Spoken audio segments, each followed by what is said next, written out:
Ini adalah pertemuan ke-14, di mana pertemuan ke-14 ini kita akan berbicara mengenai bagaimana penerapan etika bisnis.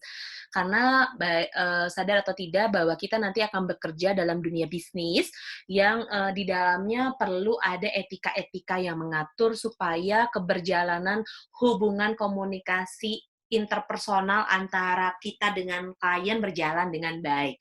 Nah, penerapan etika bisnis ini bisa kita mulai dari yang pertama, kenapa sih penerapan etika bisnis ini tuh diperlukan dan apa saja yang harus diperlukan? Pertama, di dalam dunia usaha itu rata-rata perlu yang namanya bentuk etika.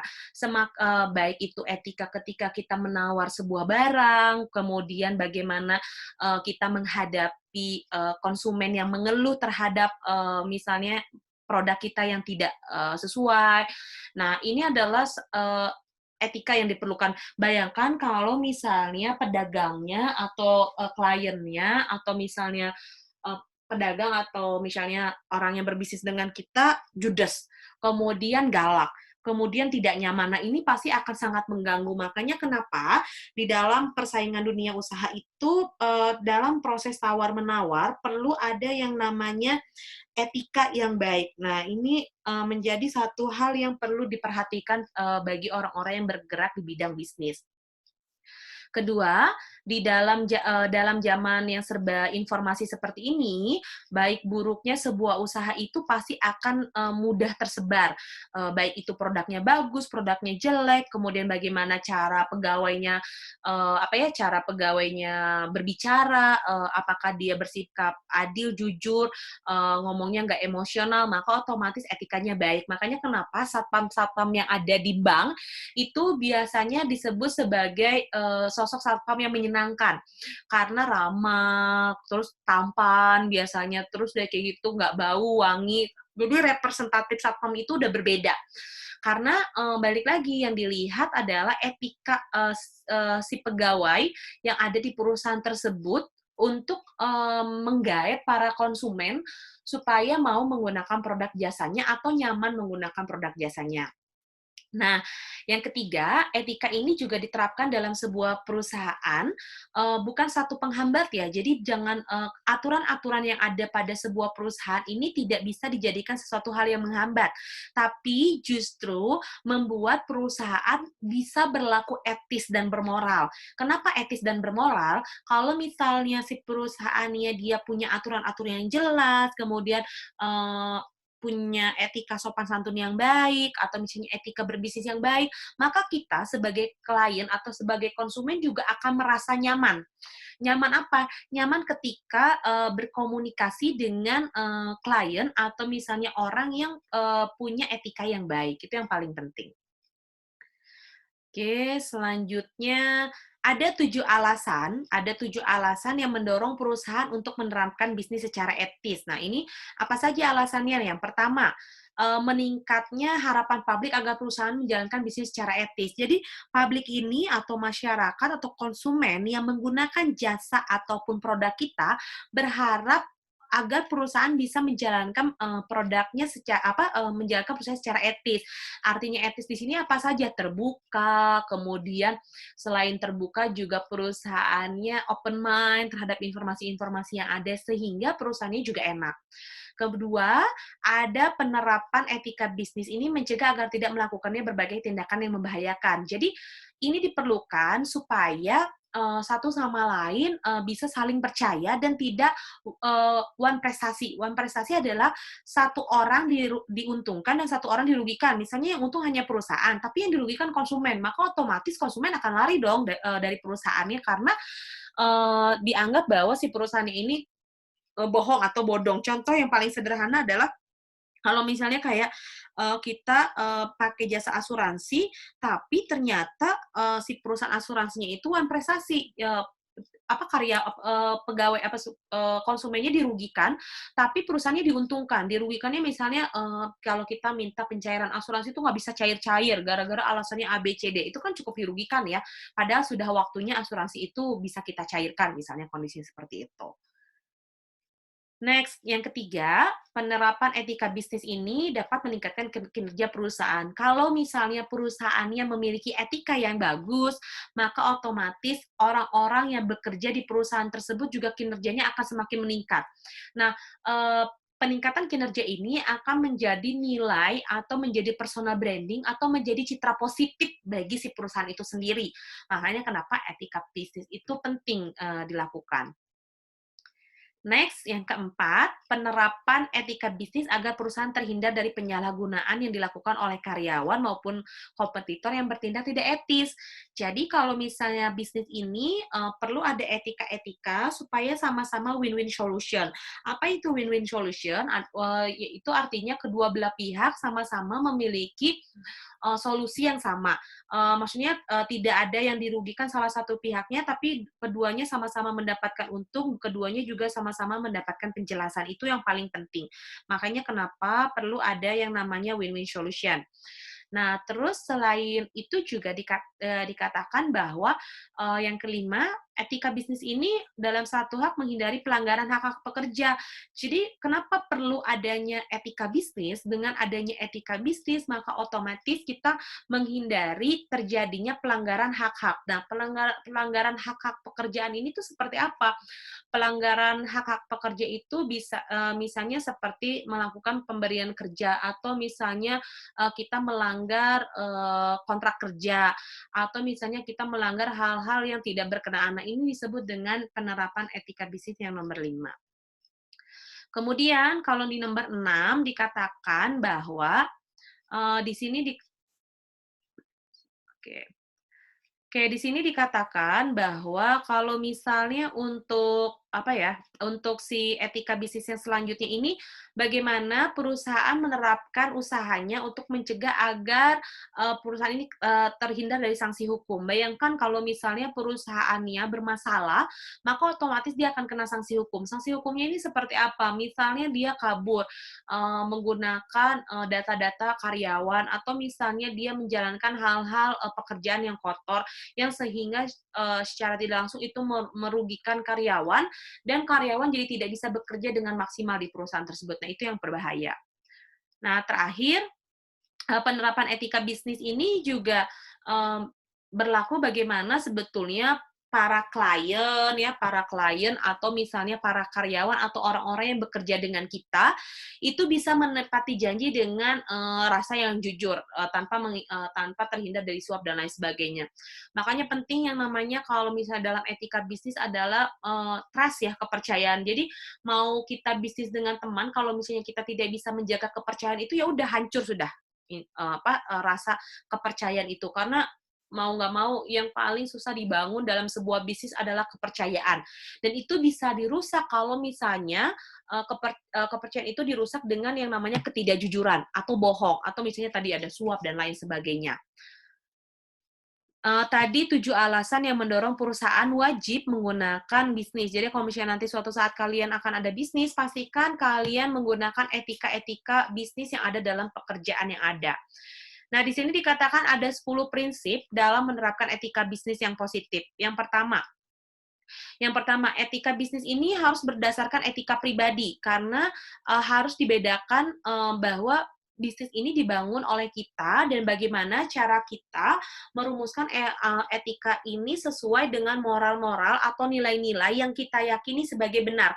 Karena nggak semua orang meyakini bahwa nilai-nilai atau norma-norma yang kita anut itu benar, karena versinya akan beda-beda. Makanya kenapa penting poin pertama untuk menjadi bisnis yang positif sesuai dengan tujuan kita, harapan kita adalah bisnis ini dibangun berdasarkan etika pribadi itu sendiri, itu yang paling penting. Nah, kemudian selanjutnya yang kedua, etika bisnis ini berdasarkan pada fairness. Nah, apa ini fairness? Fairness ini adalah adanya negosiasi. Jadi kalau misalnya dalam berbisnis dengan pihak siapapun harus terjadi yang namanya negosiasi. Nah, negosiasi ini harus memberikan win-win solution atau bisa memberikan kedua belah pihak keuntungan yang sama. Jadi tidak hanya satu pihak saja yang untungnya jauh lebih besar daripada yang lain, tapi harus sama. Nah, karena kenapa? Ketika ada sesuatu hal yang tidak adil atau fairness dalam bisnisnya, maka tingkat kepercayaan itu akan turun. Nah, ketika tingkat kepercayaan menurun, maka otomatis itu akan mempengaruhi bisnis kalian ke depannya terus-menerus. Nah, itu makanya perlu diperhatikan lagi bagaimana sistem keadilan yang digunakan dalam bisnis yang akan kalian jalankan. Nah, kemudian juga ada etika bisnis itu membutuhkan integritas. Nah, integritas ini seperti apa? Integritas itu misalnya rasa kepercayaan, kemudian memperlakukan orang lain secara hormat, kemudian ada juga konsistensi. Nah, salah satu yang paling penting dalam etika bisnis adalah kita komitmen atau berjanji. Jadi, kalau misalnya kita berjanji kepada orang untuk melakukan A, atau kita berjanji terhadap klien, oke deh pekerjaannya akan kita selesaikan hari Sabtu. Tiba-tiba kita selesainya itu malah hari Minggu, hari Senin depan, Selasa depan, dan lain sebagainya. Maka otomatis dia sudah tidak mengerjakan etika bisnisnya dengan baik atau dengan komitmen yang ada. Karena yang paling penting yang pasti akan dicek pada saat kita menjalin bisnis dengan klien adalah bagaimana komitmen yang akan kita lakukan dengan klien tersebut. Itu yang paling penting. Yang keempat, etika bisnis ini juga membutuhkan kejujuran. Jadi yang tadi pernah Ibu bilang di awal, kalau misalnya bisnis itu tidak akan berjalan kalau misalnya sudah diawali dengan kebohongan. Jadi misalnya dia menyembunyikan cacat produk. Kalau misalnya kalian jualan barang ya, kalau jualan barang itu jangan sampai bilang barangnya bagus dikirimnya barangnya jelek. Nah, maka otomatis itu sudah melanggar etika bisnis. Maka nanti itu akan mempengaruhi kualitas barang kalian di mata konsumen. Karena balik lagi, ada istilah yang namanya word of mouth. Jadi word of mouth itu adalah informasi yang paling cepat berkembang itu adalah dari mulut ke mulut. Kalau misalnya satu orang kecewa menggunakan produk kita, bayangkan berapa orang yang terdampak dengan komentar yang dia berikan atau testimoni yang dia berikan, komentar yang dia berikan di kolom menu komen atau misalnya di kolom menu usaha kita, menjelekkan usaha kita. Secara otomatis itu mungkin ada sekitar 10-15 orang terpengaruh dengan hal yang negatif seperti itu. Makanya kalau misalnya dalam sebuah bisnis, pastikan katakan yang sesungguhnya kondisi dari barang atau jasa yang memang kalian buat. Seperti itu. Karena kejujuran itu penting. Nah, kemudian etika ini juga salah satunya harus bisa dapat dipercaya. Kenapa harus dapat dipercaya? Kalau misalnya perusahaannya tidak punya identitas perusahaan yang jelas, kemudian tidak punya personal branding di perusahaan yang dengan bagus, kemudian juga dia tidak mau menjelaskan kondisi yang sebenarnya dan itu akan mengalami kerugian, maka secara tidak langsung itu akan mengakibatkan sesuatu hal yang buruk ke depannya. Karena yang paling penting dalam bisnis atau bidang pekerjaan apapun itu adalah trust, kepercayaan. Jadi kepercayaan ini penting bagaimana supaya orang lain mau percaya menggunakan jasa dan produk kita. Nah, ini yang paling penting banget. Nah, kemudian ada etika bisnis, membutuhkan perencanaan bisnis. Jadi, dalam etika bisnis apapun, itu yang paling penting adalah kita punya rencana bisnis. Bayangkan kalau misalnya kita berbisnis tapi kita nggak punya rencana, kita bilangnya ya udahlah jalanin aja, nggak bisa ya kalau misalnya kalian bekerja menjalankan bisnis, terus kalian mengatakan bahwa ya udah jalanin aja, nggak bisa. Tapi kalian harus punya plan A sampai plan Z. Ketika Z nggak bisa, kalian harus buat lagi plan-plan lain supaya bisa terpenuhi karena ini mempengaruhi nanti stabilitas perusahaannya, keuntungan pelayanannya, kemudian komitmennya dan praktek-prakteknya dalam dunia kerja, dan itu berbahaya kalau misalnya tidak bisa dilakukan dengan baik. Yang ketujuh, etika bisnis ini diterapkan secara internal dan eksternal. Jadi kalau misalnya kalian nanti punya bisnis, pastikan bisnis ini bukan hanya berlaku untuk karyawannya saja, tapi justru harus berlaku terhadap orang eksternal. Orang eksternal ini tuh seperti apa? Seperti konsumen dan lain sebagainya. Jadi ada rasa bahwa etika bisnis ini tuh ternyata bukan hanya berlaku untuk karyawan atau direksi, tapi untuk konsumen juga. Jadi sama-sama memiliki porsi yang sama, memiliki hal yang bisa dipahami oleh masyarakat ke depannya yang menggunakan produk kita bahwa, oke ternyata, kalau di sini kalau misalnya karyawannya menggunakan produk, di perusahaan ini tanpa izin maka dia akan dipecat. Nah, misalnya seperti itu. Itu adalah etika bisnis ya sebetulnya. Jadi aturan-aturan yang ditetapkannya berlaku juga untuk karyawannya. Nah, selanjutnya ada etika bisnis itu membutuhkan keuntungan. Jadi, pastikan ya, ketika kita berbisnis, bisnis apapun itu, kita itu pasti pengen untung. Ingat ya, etika bisnis ini membutuhkan keuntungan. Jadi, apapun itu, kita pasti ingin untung.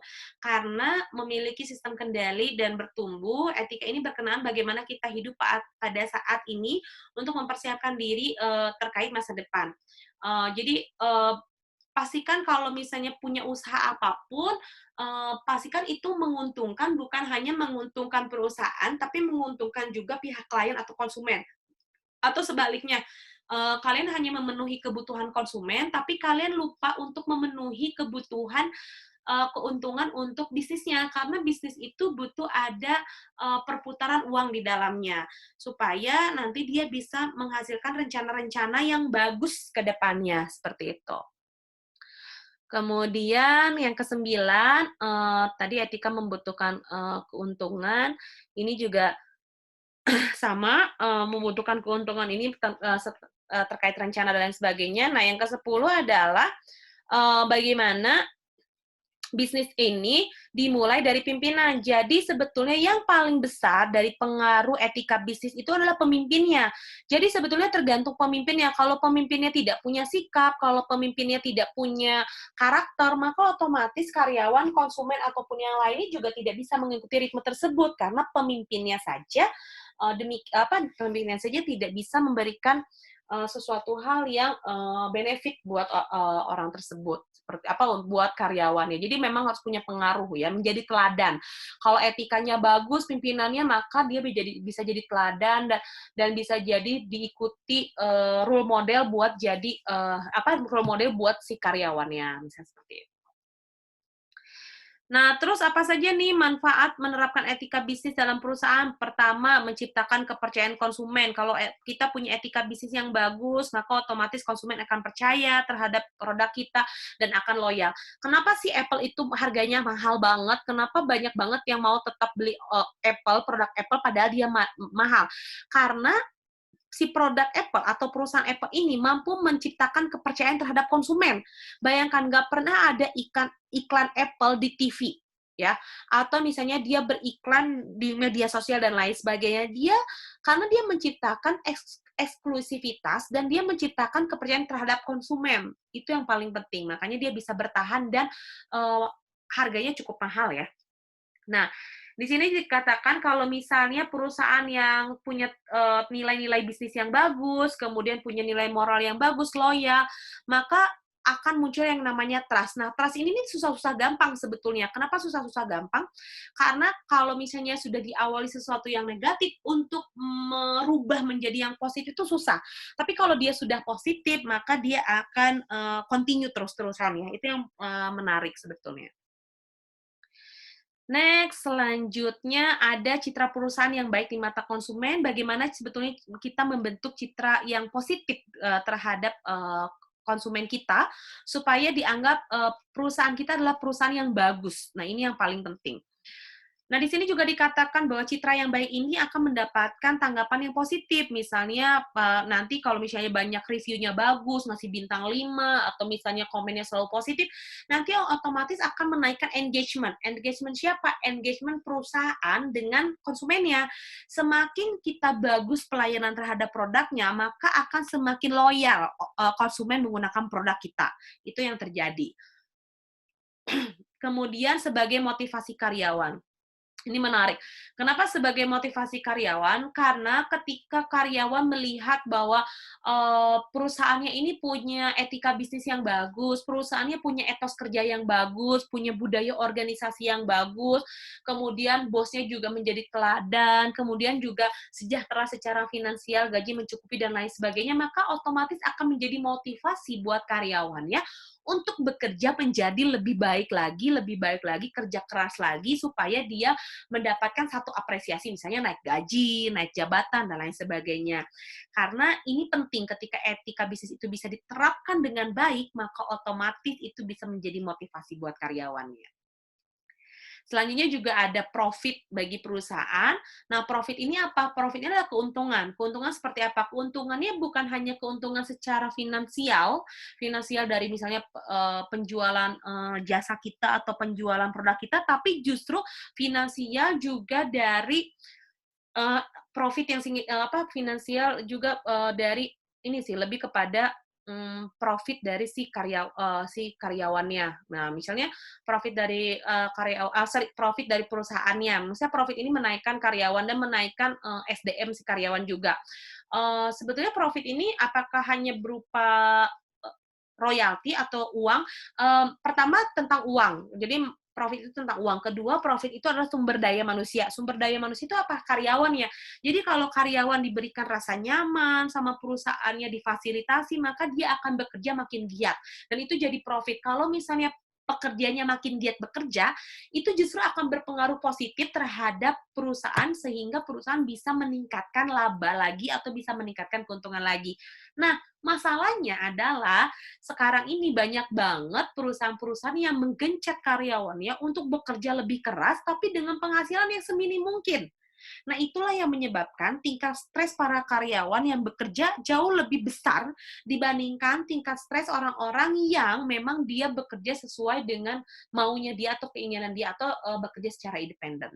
Itu yang dimaksud dengan etika bisnis. Nanti kalau misalnya kalian kurang paham, boleh ditanyakan di ruang kelas. Terima kasih.